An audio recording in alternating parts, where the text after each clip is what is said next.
हमें नहीं जाना तुम्हारे मुल्क में, खोलो करगिल का रास्ता। उन्हें अपील करते हैं हिंदुस्तानी गवर्नमेंट से कि खुदारा नरेंद्र मोदी आओ और इस जुल्म से यहाँ निजात दिलाओ लोगों को। इस्लामाबाद के बजाय हमें दिल्ली को आवाज देनी चाहिए। खुदा की कसम लोग इस पे सोच रहे हैं। उस वक्त से डरो कि जब लोग दिल्ली को कॉल करेंगे कि हमारी हिफाजत करो, फिर क्या करोगे। ये बाबू राव का स्टाइल है, स्टाइल पे मत जाना और वीडियो का एंजॉय करो, ठीक है। कुछ पाकिस्तान के जो कश्मीर है जिसे हम बोलते हैं POK, ठीक है, तो पाकिस्तानी बोलते हैं आज़ाद कश्मीर, वो आज धरना प्रदर्शन पे आ चुके हैं। और इस वीडियो में पाकिस्तानियों से डिमांड है POK की तरफ से कि मुझे आज़ादी चाहिए और मुझे भारत में विलय कर दो, मुझे भारत के साथ रहना है। आइए इस वीडियो को स्टार्ट करते हैं। वीडियो स्टार्ट करने से पहले मेरे चैनल पे तो मेरे को सब्सक्राइब कर जरूर कर लीजिएगा। चलिए स्टार्ट द वीडियो और मिलकर देखते हैं और वीडियो को काफ़ी अच्छा इंजॉय मिलेगा आपको, ठीक है। चलिए स्टार्ट द वीडियो। बदसूरत दिखता है, हीरो मजाक में उससे कहता है वाह बेटे तुम्हारे घर वाले भी बड़े होशियार निकले, बच्चा सुंदर हो ना हो नाम सुंदर रख दिया ताकि सबको उसे बुलाना सुंदर ही पड़े। अगर आप हमारे पड़ोसियों पर नजर डालें तो आज से 75 साल पहले उसने भी अपने कब्जे वाले कश्मीर के साथ ऐसा ही किया। कश्मीर में जबरदस्ती अपनी फौज भेजकर उसके कुछ हिस्से पर कब्जा कर लिया, वहां के लोगों को गुलाम बनाया और उसका नाम रखा आजाद कश्मीर। वाह बेटे वाह, तुम तो हेवी ड्राइवर निकले। कुत्ते की मौत मारो सालों को, देशद्रोही। कुछ सालों तक वहां के बाशिंदों ने ये बदतमीजी बर्दाश्त भी कर ली, मगर अब वो सड़कों पर आ गए हैं, अपना हक मांग रहे हैं। कॉलेज अस्पताल छोड़िए, वो सरकार से रिक्वेस्ट कर रहे हैं कि हमें थोड़ा सस्ता आटा दे दो माई बाप। अपनी इन्हीं मांगों को लेकर कुछ दिनों से हजारों कश्मीरी सड़कों पर हैं। वो खुलेआम पाकिस्तान को गरिया रहे हैं, उसका झंडा तक जला रहे हैं और सबसे बड़ी बात, इनमें से बहुत सारे लोग अब भारत से मदद मांग रहे हैं। उनको लगता है कि सिर्फ नरेंद्र मोदी ही उन्हें बचा सकते हैं। अपील करते हैं हिंदुस्तानी गवर्नमेंट से कि खुदारा नरेंद्र मोदी आओ और इस जुल्म से यहाँ निजात दिलाओ लोगों को। पिछले 2-3 सालों में ऐसे 20 मामले सामने आ चुके हैं जब पाकिस्तान के कब्जे वाले कश्मीर के लोग मोदी से गुहार लगाते दिखे हैं कि हमें पाकिस्तानी सरकार की जुल्म से बचाओ। वो पाकिस्तानी फौज को धमकी दे रहे हैं कि हम लोग यहाँ से चलते हुए भारत के करगिल में जा मिलेंगे। हमें नहीं जाना तुम्हारे मुल्क में, खोलो करगिल का रास्ता। उन्हें समझ आ गया कि किस तरह पाकिस्तानी हुकूमत सिर्फ उनके रिसोर्सेज का इस्तेमाल कर रही है मगर बदले में उन्हें कुछ नहीं दे रही है। वो उन्हीं के यहाँ बिजली बनाती है और उन्हीं को महंगा बेचती है। वो कश्मीर की उसी जमीन का इस्तेमाल भारत में आतंकवादी भेजने के लिए कर रही है। पाकिस्तान के कब्जे में रहने वाले ये वो कश्मीरी हैं जिनके हजारों रिश्तेदार भारतीय कश्मीर में रहते हैं। वो जानते हैं कि कैसे हिंदुस्तान के हिस्से वाला कश्मीर हर दिन तरक्की कर रहा है। जहां पाकिस्तानी कब्जे वाले कश्मीर में लोगों को 250 रुपए किलो आटा मिल रहा है, वहीं भारत के कश्मीर में BPL कार्ड रखने वाला हर एक परिवार हर महीने 20-20 किलो राशन फ्री में ले जा रहा है। वो देख रहे हैं कि कैसे भारत के कश्मीर में मॉल खुल रहे हैं, यहाँ फॉर्मूला रेस हो रही है, पूरे हिंदुस्तान से पैसे वाले टूरिस्ट वहां आकर करोड़ों रुपए खर्च कर रहे हैं। G20 जैसे कार्यक्रमों में दुनिया भर के डेलीगेट्स कश्मीर आ रहे हैं। कश्मीर में आज ओपन म्यूजिकल कॉन्सर्ट हो रहे हैं और दूसरी तरफ सो कॉल्ड आजाद कश्मीर के लोग अपने मोबाइल में भारतीय कश्मीर में ये सब होता देखकर अपना माथा पीट रहे हैं और ऊपर वाले से इस बात की शिकायत कर रहे हैं कि वो लकीर के उस तरफ पैदा क्यों नहीं हुए। यही वजह कि आज पाकिस्तानी कब्जे वाले कश्मीर के लोगों में गुस्सा बढ़ रहा है। उनके सब्र का पैमाना टूट चुका है, उन्होंने अंदर ही अंदर सब कुछ तय कर लिया है। वो मदद के लिए भारत और नरेंद्र मोदी की तरफ देख रहे हैं और ऐसे में जब भारत सरकार बार बार ये कहती है कि हम POK को भारत में मिलाकर रहेंगे तो पाकिस्तानी हुक्मरानों की रूह कांप जाती है। शायद पाक अधिकृत कश्मीर के रहने वाले लोग भी ये कहेंगे हम अब भारत वाले कश्मीर के साथ जाना चाहते हैं, यानी भारत के साथ जाना चाहते हैं। तो आज के फनतंत्र में हम इसी पर बात करेंगे कि क्या सच में POK में पाकिस्तानी हुकूमत को लेकर गुस्सा इतना बढ़ गया है कि लोग अब भारत से मिलना चाहते हैं। आखिर क्या वजह है कि भारत सरकार भी पिछले काफी वक्त से बार बार POK के मुद्दे को गर्म कर रही है। आखिर ऐसा क्या है कि जनरल VK सिंह हो या राजनाथ सिंह, ये लोग बार बार इतने कॉन्फिडेंस से ऐसा क्यों कह रहे हैं कि POK खुद ब खुद भारत में आ जाएगा। तो आइए इन्हीं सवालों पर हम खुलकर बात करेंगे। वीडियो पसंद आए तो प्लीज इसे और भी लोगों तक पहुंचाइएगा, शेयर जरूर करिएगा और हमारे चैनल को भी सब्सक्राइब करिएगा। नमस्कार दोस्तों, मैं हूं रौनक और आप देख रहे हैं फनतंत्र। इससे पहले कि इस मुद्दे पर मैं डिटेल में बात करूं, आपके फायदे की एक बात मैं आपको बताता हूं। आप अपनी क्रिकेट के नॉलेज का बेहतरीन इस्तेमाल करके उसको आईफोन और जबरदस्त कैश प्राइज में कन्वर्ट कर सकते हो, वो भी सिर्फ ₹1 में आईफोन। कैसे? कल है बेंगलुरु और चेन्नई का महामुकाबला, एक तरह से वर्चुअल नॉकआउट। जो हारा उसके बाहर होने के चांस है। इस मैच की टीम बना लो आप, डिस्क्रिप्शन में जो लिंक दिया उस पर क्लिक करके माई 11 सर्कल ऐप को डाउनलोड करो और गिव अवे कॉन्टेस्ट ज्वाइन करना। सिर्फ ₹1 की एंट्री फीस है। टॉप प्राइस है आईफोन 15, यानी जीत गए तो ₹1 में आईफोन। यही नहीं, मेगा कॉन्टेस्ट भी ज्वाइन करो जहां पर आपके लिए बाजीगर ऑफर है। यहां पर आप चाहो तो एक टीम बनाओ या 20, हार जाते हो तो भी आपकी पूरी एंट्री फीस रिटर्न हो जाएगी। आपको 20 बनाने के बावजूद भी कोई नुकसान नहीं होगा और पूरे इंडिया को पता है मिनिमम फर्स्ट प्राइस ₹1 करोड़ का है। पर याद रखना, ये जो ऑफर है सिर्फ जो लिंक मैंने डिस्क्रिप्शन में दिया ना वहीं से एक्टिवेट होगा। तो जल्दी से ऐप डाउनलोड करो और मेरा कूपन कोड भी जरूर यूज करना। 20% एक्स्ट्रा कैश मिलेगा फर्स्ट डिपॉजिट पे। वीडियो में आगे बढ़ते हैं। तो दोस्तों, इससे पहले कि हम पीओके के भारत में मिलने की पॉसिबिलिटीज पर बात करें, उससे पहले आपको पीओके की हिस्ट्री के बारे में बता देते हैं। 1947 में जब भारत को आजादी मिली तब जम्मू कश्मीर के राजा हरि सिंह जी थे। उस वक्त हरि सिंह जी के पास 2 ऑप्शन थे, या तो कश्मीर को भारत में मिला लें या फिर पाकिस्तान के साथ चले जाएं। हरि सिंह जी इसे लेकर काफी कंफ्यूज थे। वो इस बारे में अभी सोच ही रहे थे कि 24 अक्टूबर 1947 को पाकिस्तान के कबायलियों और पाक फौज ने कश्मीर पर हमला कर दिया। इससे घबराकर हरि सिंह ने भारत सरकार से मदद मांगी। भारत सरकार ने कहा पहले तुम कश्मीर का भारत में विलय तो करो। इसके बाद 26 अक्टूबर 1947 को राजा हरि सिंह ने विलय पत्र पर दस्तखत कर दिए और अगले ही दिन कश्मीर भारत का हिस्सा हो गया। मगर जिस हिस्से पर कबायलियों ने हमला किया था वो पाकिस्तान के कब्जे में चला गया। कश्मीर के इसी हिस्से को आज हम पाकिस्तान ऑक्यूपाइड कश्मीर कहते हैं। आगे चलकर पाकिस्तान ने इसका एक हिस्सा चीन को तोहफे में दे दिया। एक हिस्से को वो आज आजाद कश्मीर कहता है और दूसरा हिस्सा गिलगिट बाल्टिस्तान के तौर पर जाना जाता है।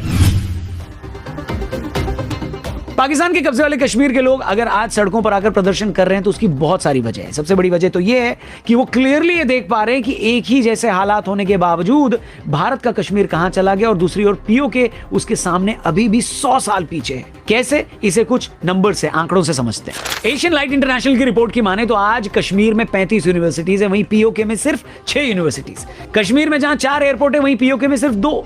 मगर पीओके में सबसे खराब हालात हॉस्पिटल्स को लेकर हैं। आपको जानकर हैरानी होगी कि जहां कश्मीर में 2812 हॉस्पिटल हैं वहीं पीओके में सिर्फ 23 हॉस्पिटल। जी हां, सिर्फ 23, जिसके चलते हर साल हजारों लोग सिर्फ मामूली बीमारियों के चलते वहां मारे जाते हैं। पाक कब्जे वाले कश्मीर में जहां खराब सड़कों की वजह से सैकड़ों लोग हर साल रोड एक्सीडेंट में मर रहे हैं, वहीं कश्मीर में सिर्फ सड़कें बनाने पर साल 2023 में 1 लाख करोड़ से ज्यादा रुपए खर्च कर दिए गए। आज कश्मीर में हर दिन 15 किलोमीटर लंबी सड़कें बनाई जा रही हैं। साल 2023 में सड़कें बनाने में कश्मीर भारत में तीसरे नंबर पर रहा। रेलवे नेटवर्क की बात करें तो आज जम्मू से श्रीनगर तक सीधी ट्रेन चलने की तैयारी चल रही है। चिनाब नदी पर बना दुनिया का सबसे लंबा रेलवे ब्रिज बनकर तैयार है। कश्मीर के आसपास के बहुत सारे इलाकों को रेल नेटवर्क के जरिए श्रीनगर से जोड़ा जा रहा है। और वहीं आपको जानकर हैरानी होगी कि पाक कब्जे वाले कश्मीर में रेलवे नेटवर्क ना के बराबर है। इसके अलावा कश्मीर में हर साल होने वाले बिजनेस और यहां हो रहे इन्वेस्टमेंट की तुलना अगर हम पाकिस्तान के कब्जे वाले कश्मीर से करने लगे तो खुद शहबाज शरीफ की आंखों से आंसू आ जाएंगे और वो ये कहेंगे कि हे बाप, ऐसा मत करो बाप, हमें और जलील मत करो मेरे बाप। आप में से बहुत सारे लोग ये सोचेंगे कि भैया ये सब तो पीओके में सालों से हो रहा है, मगर क्या रीजन है कि आज वहां के लोग सड़कों पर आ गए हैं? तो उसकी क्या वजह है, आइए आपको समझाते हैं। आजाद कश्मीर में अब ये आवाजें बुलंद होना शुरू हो गई हैं कि इस्लामाबाद के बजाय हमें दिल्ली को आवाज देनी चाहिए। खुदा की कसम लोग इस पे सोच रहे हैं। उस वक्त से डरो कि जब लोग दिल्ली को कॉल करेंगे क्या कि हमारी हिफाजत करो, फिर क्या करोगे? जैसा हम सभी जानते हैं कि पाकिस्तान ने बड़े पैमाने पर आईएमएफ से कर्ज ले रखा है। आईएमएफ को शक है कि पाकिस्तान के जो आर्थिक हालात हैं उसमें वो कर्ज पर लगने वाला ब्याज भी नहीं दे पाएगा। आज पाकिस्तान में महंगाई 20% के आसपास पहुंच गई है। उनकी पर कैपिटा जीडीपी $1400 के आसपास आ गई है, जबकि उससे 7 गुना ज्यादा आबादी होने के बावजूद भारत जैसे देश की पर कैपिटा जीडीपी $2500 है, जो 2030 तक $4000 हो सकती है। ऐसे में आईएमएफ जैसी संस्थाएं पाकिस्तान पर यह दबाव डालती हैं कि भैया कुछ ऐसा तुम करो जिससे हमें यह लगे कि तुम पैसा कमाने के लिए भी कुछ कर रहे हो और तुम्हारा मनी मैनेजमेंट अच्छा है। अब हुआ ये कि इसी सब प्रेशर में पाकिस्तान ने अपने यहां बिजली के दाम बढ़ा दिए और तो और जिन लोगों को पेंशन मिल रही थी उन तक से टैक्स वसूला जा रहा है। हम ये चाहते हैं कि जो यहाँ से इन पानी से बिजली पैदा हो रही है, इस पानी जो बिजली है ये हमें रियायती निर्खों पर दी जाए। और जो जिस पानी से पंजाब में, सिंध में गंदम पैदा हो रही है, वो आटा, वो गंदम हमें सब्सिडाइज दी जाए। और हम उस वक्त तक रोडों पर खड़े हैं जब तक हमारे ये जो जायज कानूनी और अखलाकी तलबात पूरे नहीं होते, हम अपनी जदोजहद से पीछे नहीं हटेंगे। खासतौर पर बिजली के दाम बढ़ाने से पीओके के लोग उबल पड़े। वो ये कह रहे हैं कि भैया तुमने हमारे यहाँ ही हाइड्रो प्लांट्स लगा रखे हैं, सारी बिजली यहीं पैदा करते हो, हम वैसे ही बिजली में सरप्लस हैं, फिर भी तुम हमें ही महंगी बिजली दे रहे हो। ऊपर से पाकिस्तान की सरकार ने जरूरी चीजों पर मिलने वाली सब्सिडी भी खत्म कर दी है, जिससे आटे जैसी चीजें भी महंगी हो गई हैं। इसके अलावा पाक कब्जे वाले कश्मीर और गिलगिट बाल्टिस्तान में पाकिस्तान से नाराजगी की एक और वजह है। दरअसल पाकिस्तान में सुन्नी कम्युनिटी डोमिनेंट है, मगर गिलगिट बाल्टिस्तान में शिया लोग बड़ी संख्या में रहते हैं। वहां के लोगों का कहना है कि पाकिस्तानी सरकार और आर्मी यहां बड़ी चालाकी से सुन्नी लोगों को बसाकर यहां डेमोग्राफिक चेंज करना चाह रही है। पाकिस्तान में कुछ टाइम पहले ब्लास्फेमी लॉज को भी और सख्त किया गया। शिया लोगों का मानना है कि ये सब भी हमें टारगेट करने के लिए किया गया है। यही सब वजह है कि पाक कब्जे वाले कश्मीर में लोग आज खुलेआम नरेंद्र मोदी का नाम लेकर उनसे मदद मांग रहे हैं। उन्हें समझ आ गया है कि सालों तक पाक आर्मी और नेताओं ने इस्लाम के नाम पर हमें बेवकूफ बनाया है और कुछ नहीं किया। कि हमारी इस किस्म की सिचुएशन है, रोटी के लिए आटा के लिए लोग मर रहे हैं, लड़ रहे हैं, और गवर्नमेंट जो सब्सिडी दी थी गवर्नमेंट ने वो भी खत्म कर दी है। और ऐसा बोलने वाले कोई एक आध लोग नहीं है, बल्कि आपको ऐसी दसियों आवाजें पाकिस्तान में सुनाई देंगी। लोग वहां खुलेआम कह रहे हैं कि हमें इस्लामाबाद की बजाय नई दिल्ली से मदद चाहिए। पीओके के एक्टिविस्ट कैमरे के सामने आकर बोल रहे हैं कि नरेंद्र मोदी आप आगे आओ और हमें इन लोगों के जुल्म से निजात दिलाओ। यही वजह है कि ये सब हालात देखकर खुद पाकिस्तान के पीएम शहबाज शरीफ की 74 हो रखी। रुको जरा, सबर करो। इमरान खान भी बांग्लादेश का एग्जाम्पल देकर एक से ज्यादा बार कह चुके हैं कि अगर हमने अपने ही लोगों पर जुल्म करना बंद नहीं किया तो पाकिस्तान के और टुकड़े हो सकते हैं। यही इस पाकिस्तान में हुआ था। क्या हुआ था कि सबसे बड़ी जमात के खिलाफ हमने फौज खड़ी कर दी, तो क्या सबक नहीं मिला कि मुल्क टूट गया था? क्या सबक नहीं मिला कि मुल्क टूट गया था? देखिए, इसमें तो कोई शक नहीं कि भारत सरकार पीओके को अपना एक अटूट हिस्सा मानती है। भारत के होम मिनिस्टर अमित शाह देश की संसद तक में कह चुके हैं कि हम पीओके को वापस पाकर रहेंगे। कि जम्मू एंड कश्मीर के पीओके को आप भारत का हिस्सा नहीं मानते हो क्या? एग्रेसिव ना हो, जान दे देंगे इसके लिए। क्या बात कर रहे हो आप? खुद प्रधानमंत्री से लेकर रक्षा मंत्री राजनाथ सिंह जी ये बात बोल चुके हैं। अब सवाल ये है कि भारत पीओके को कैसे फिर से अपना हिस्सा बनाएगा? क्या भारतीय फौज पाक कश्मीर पर हमला करके उसे अपने में मिलाएगी या कुछ और होगा? तो इस बात का जवाब भी आपको हमारे ही नेताओं की बात से मिल जाएगा। आपको याद होगा कुछ वक्त पहले फॉर्मर आर्मी चीफ और बीजेपी के नेता वीके सिंह साहब से जब इस बारे में पूछा गया तो उनका ये कहना था, पीओके अपने आप भारत के अंदर आएगा, थोड़ा सा इंतजार करें। फिर महीना भर पहले रक्षा मंत्री राजनाथ सिंह जी ने भी ऐसी ही बात की। उन्होंने भी कहा कि आप इंतजार करें, पीओके के लोग खुद ही भारत में मिल जाएंगे। पाक अधिकृत कश्मीर में रहने वाले लोगों के भी को भी अब लगता है पाकिस्तान हमारा विकास नहीं कर सकता है। विकास यदि कोई कर सकता है तो भारत ही कर सकता है, प्रधानमंत्री मोदी ही कर सकते हैं। और शायद पाक अधिकृत कश्मीर के रहने वाले लोग भी ये कहेंगे हम अब भारत वाले कश्मीर के साथ जाना चाहते हैं, यानी भारत के साथ जाना चाहते हैं। इन दोनों बातों को अगर आप बेस बनाएं तो दो चीजें क्लियर होती है। पहली तो ये कि इसमें कोई शक नहीं है कि पीओके को फिर से भारत में मिलाना भारत सरकार के एजेंडे में है। दूसरा कि वो ऐसा करने के लिए पीओके पर सीधा हमला नहीं करेगी। भारत सरकार को ये लगता है कि आज कश्मीर जिस तरह से तरक्की कर रहा है और जिस तरह पीओके आज भी इतना पिछड़ा हुआ है, पाकिस्तानी हुकूमत उसका शोषण कर रही है, उससे पीओके में भी वैसा ही रिवोल्ट होगा जैसा एक वक्त बांग्लादेश में हुआ था। क्योंकि अगर भारत ने पाकिस्तान से अलग कर बांग्लादेश बनाया था तो ऐसा नहीं था कि बांग्लादेश के लोग ये नहीं चाहते थे। बांग्लादेश के लोग चाहते थे, तभी भारत ने उनको पाकिस्तान के जुल्म से आजादी दिलवाने के लिए फौज भेजी। पूरी दुनिया इस तरह के एग्जाम्पल से भरी पड़ी है कि आप लोकल लोगों की मर्जी के बिना वहां किसी भी तरह मिलिट्री ताकत से उन पर राज नहीं कर सकते, उन्हें अपने साथ नहीं मिला सकते। भारत को लगता है कि पीओके आज उस मुहाने पर खड़ा है कि वहां के लोग खुद ही अपने आप को पाकिस्तान के चंगुल से छुड़ाने के लिए लड़ाई लड़ेंगे और फिर उस लड़ाई में अगर भारत की जरूरत पड़ी तो हम जरूर आगे आएंगे। और इस थ्योरी में कहीं कोई कमी लगती भी नहीं है। और आप देखिए, यही सब आज पाक कब्जे वाले कश्मीर में हो रहा है। लोग बुनियादी चीजों के लिए, बेसिक चीजों के लिए सड़कों पर आ गए।